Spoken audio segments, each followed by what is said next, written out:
Good morning, students of class 4th. So, today we are going to start the 16th chapter of EVS The Busy Month. Let's start. Children, इस chapter में हम पढ़ने वाले हैं बहुत सारे पक्षियों के घोंसले, उनके रहन सहन, उनके बीक और उनके फीट के बारे में. ओके नाउ बाल मंदिर भावनगर 13 अप्रैल 1936. तो इस चैप्टर की स्टार्टिंग में बात एक प्यारे से लेटर के साथ होती है, जिस लेटर को गीजू भाई ने आप जैसे प्यारे प्यारे बच्चों के लिए लिखा है. गीजू भाई कहाँ से लिख रहे हैं? He is writing from Bhavnagar on 13 अप्रैल 1936. कितनी पुरानी लेटर है ना ये. डियर चिल्ड्रन, प्यारे बच्चों, it is 3 o'clock in the afternoon. There are no clouds in the sky. The sun is burning hot. दोपहर के 3 बज रहे हैं. आसमान में बिल्कुल भी बादल नहीं है और बहुत गर्मी पड़ी हुई है. The sparrows, doves, and sunbirds have started working in pairs as they prepare to make their nest. Some of the birds have already made their nest. In some of the nest, the eggs have hatched. The parent birds are busy feeding the chicks with different kinds of insects and other things. सारी पक्षियाँ अपने अपने घोंसलों को बनाने के लिए व्यस्त हो रहे हैं. कुछ कुछ चिड़ियों के घोंसलों में बहुत सारे अंडे भी हैं और कुछ घोंसलों में उनके अंडे हैच हो गए हैं. हैच का मतलब क्या होता है? अंडे में से बेबी चिक का निकलना या फिर बेबी बर्ड का निकलना, उसे हम कहते हैं एग्स का हैच होना. पेरेंट चिड़िया यानी कि मम्मी चिड़िया और पापा चिड़िया अपने अपने बच्चों को अलग अलग तरीके से कीड़े मकोड़े और दाने खिलाने में व्यस्त हैं. Okay now in our courtyard also there is a baby dove. There is another egg in the nest but it has not hatched yet. Giju bhai लिख रहे हैं कि उनके कोर्टयार्ड यानी कि उनके बरामदे में भी एक बेबी डव का जन्म हुआ है. ओके किसका जन्म हुआ है? एक बेबी डव का. उस बेबी डव के साथ एक और अंडा भी था जो हैच नहीं हुआ है. On the way to Gopal भाई's house, there are many stones along the roadside. In the space between these stones, an Indian robin has laid its egg. See children, this is Indian robin. Bachchu bhai showed it to me. I looked through the binoculars. I saw that the nest was made of grass. On top there were soft twigs, roots, wool, hair and cotton wool. This is how the robin makes its nest. What a soft and cozy home for its chicks. The robin is not like the crow. A crow's nest is made of all kinds of things, even pieces of wire and wood. Now, अब गीजू भाई लिख रहे हैं कि वो जब अपने friend Gopal भाई के घर जाते हैं, गोपाल भाई के घर जाने के रास्ते पे बहुत सारे छोटे छोटे पत्थर हैं और उन्हीं पत्थरों के बीच में छोटे छोटे हिस्सों में इंडियन रॉबिन ने भी अपना छोटा सा घोंसला बनाया हुआ है. बच्चू भाई ने मुझे उस घोंसले को दिखाया. मैंने अपने बिनोक्यूलर्स से इंडियन रॉबिन के घोंसले को बहुत ध्यान से देखा. बिनोक्यूलर्स मीन्स दूरबीन, यानी कि जिससे हम दूर की चीज़ों को बहुत ध्यान से देख सकते हैं. मैंने देखा कि रॉबिन का घोंसला सूखे हुए घास से बना है और उसके ऊपर बहुत सारे सॉफ्ट ट्विग्स हैं, roots, wool, hair and cotton wool. ऐसे बहुत सारे नरम नरम सामान से इंडियन रॉबिन ने अपना घोंसला बनाया हुआ है. उसके बाद मैंने एक क्रो का नेस्ट भी देखा, लेकिन क्रो अपना घोंसला जो होता है वो नरम सख्त सारे सामानों से बनाती है, जैसे सॉफ्ट घास, ट्विग्स, लीव्स, कॉटन, वूल, यह सब तो रहते ही हैं, लेकिन उसके अलावा छोटी छोटी लकड़ी, वायर के पीसेस, उसका इस्तेमाल भी क्रो अपने घोंसला बनाने के लिए करती है. Next, I saw a baby bird in the Robins nest. It was sitting with its beak wide open. The mouth was red from inside. In a little while, the robin flew to the nest and put something in the chick's open beak. Maybe a few small insects. By then it was evening. The robin settled down with its chick. मैंने robin के nest में छोटे छोटे baby chicks को भी देखा. वो अपना मुंह खोल कर बैठी हुई थी और मम्मी चिड़िया उन सबको छोटे छोटे कीड़े मकोड़े खिला रही थी. Okay, now next, see, this is the picture of koel.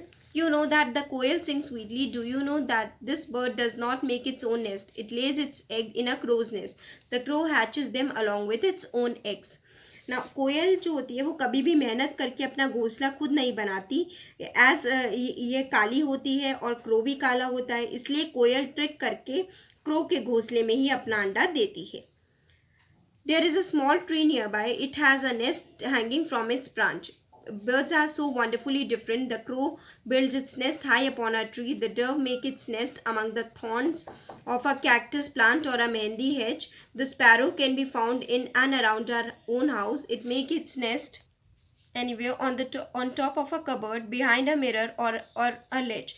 Pigeons also make their nest like this. Often they make nest in old or deserted buildings. The barbet or coppersmith bird can be heard in the summer with its tuk tuk tuk call.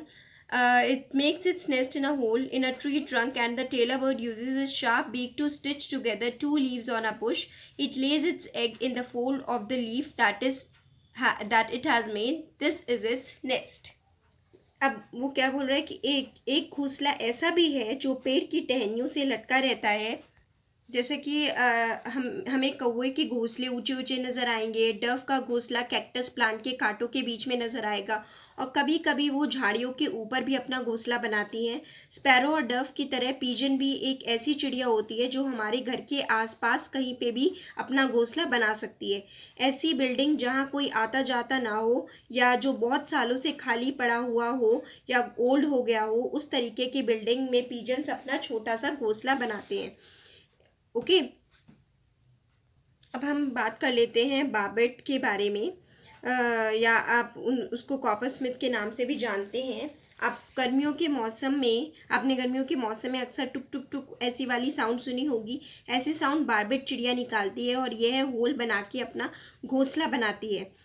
Okay, अब now next we will talk about tailor bird. See, this is the picture of a tailor bird. Okay, इसका नाम इसलिए पड़ा है क्योंकि यह Taylor की तरह एकदम स्टिचिंग कर सकती है। टेलर बर्ड पत्तों को आपस में जोड़कर अपनी नीडल जैसी बीक से अपने नरम नरम घोंसला बनाती है, इसलिए ही इसका नाम क्या पड़ा है, tailor bird. Next we will talk about sunbird. See, this is sunbird. Now, the sunbird makes a nest that hangs from the branch of a small tree or a bush. The same evening, we saw a sunbird's nest. Can you guess what its nest is made of? The nest has hair, grass, thin twigs, dry leaves, cotton wool, bits of tree bark, pieces of cloth, rags, and even spiders' cobweb. Okay, sunbird का भी nest branches से लटका रहता है, लेकिन sunbird अपना घोंसला बहुत ही अलग अलग तरीके के सामान से बनाती है, जैसे कि ये हो गया आपका hair, grass, thin twigs, dry leaves, cotton wool, bits of tree bark, pieces of cloth, rags, and even spiders cobweb. Next, when I looked through the binoculars, I could see a chick in the nest. It was sitting near the small opening in the nest. It was waiting for its mother to bring some food. What else can it do? Just eat and sleep. जब मैंने अपनी दूरबीन से sunbird के घोंसले को ध्यान से देखा, तो मैंने उस घोंसले में एक छोटे बेबी चिक को भी देखा। उस नेस्ट में अंदर जाने के लिए एक छोटी सी ओपनिंग होती है। बेबी चिक्स को ज़्यादा काम तो नहीं होता, वो घोंसले में बैठकर अपनी मम्मी का वेट करती हैं। मम्मी आके खाना खिलाती हैं और फिर उड़ जाती हैं और दूसरा खाना लाने के लिए। ओके, इस तरीके के Okay, now next we have, do you know about the weaver bird? The male weaver bird make beautifully woven nest. The female look at all the nest and chooses the one that she likes the best and decides in which to lay her egg. So this is weaver bird. Now इस तरीके के घोंसले सिर्फ weaver bird ही बनाती हैं. As you can see, घोंसले को देखकर ही फीमेल वीवर बर्ड चूज़ करती है कि उसे कौन से घोंसला ज़्यादा पसंद है और उसी घोंसले में जाके वो अपना अंडा देती है। All the birds are so busy these days, making a nest and laying the eggs is only the first step. It is a difficult task to raise the young ones in the nest, which had been made with so much effort. Okay. चिड़ियों के बहुत सारे दुश्मन भी होते हैं, जैसे कि ह्यूमंस हो गए, और you have like cows, squirrels, cats, rats, सब वेट करते रहते हैं उनके अंडों को चोरी करने के लिए। Like now come to here, जितने भी बर्ड्स होते हैं वो बिज़ी रहते हैं इन दिनों अपना घोंसला बनाने के लिए और एग्स ले करने के लिए। ये उनका पहला स्टेप होता है। ये बहुत मुश्किल टास्क होता है यंग वंस को रेस करने के लिए नेस्ट में, जो कि बहुत एफर्ट लगाना पड़ता है। ओके, तो जैसा कि मैंने आपको पहले ही बताया कि बर्ड्स के बहुत सारे दुश्मन होते हैं और सब वेट करते रहते हैं कि उनके एग्स चुराने के लिए। मैनी टाइम्स, कई बार वो उनके नेस्ट को तोड़ भी देते हैं। To keep oneself safe from danger, to find food, make a nest, hatch the eggs and raise the chick safely, all these are test for every bird. तो हर बर्ड के लिए टेस्ट होता है अपने आप को डेंजर से बचाना, फूड फाइंड आउट करना, नेस्ट बनाना, एग्स को हैच करना और चिक्स को सेफली उनको रेज करना। And see how the birds still sing with Joy and spread their wings and fly freely. और देखिए कैसे बर्ड्स इतने आराम से गाती हैं, अच्छे से जॉय स्प्रेड करती हैं और अपने विंग्स फैलाती हुई फ्रीली फ्लाई करती हैं. So that is all for now. Salam, blessings from your Giju Bhai. So children, the next part we are going to continue in the next class. Till then, thank you children.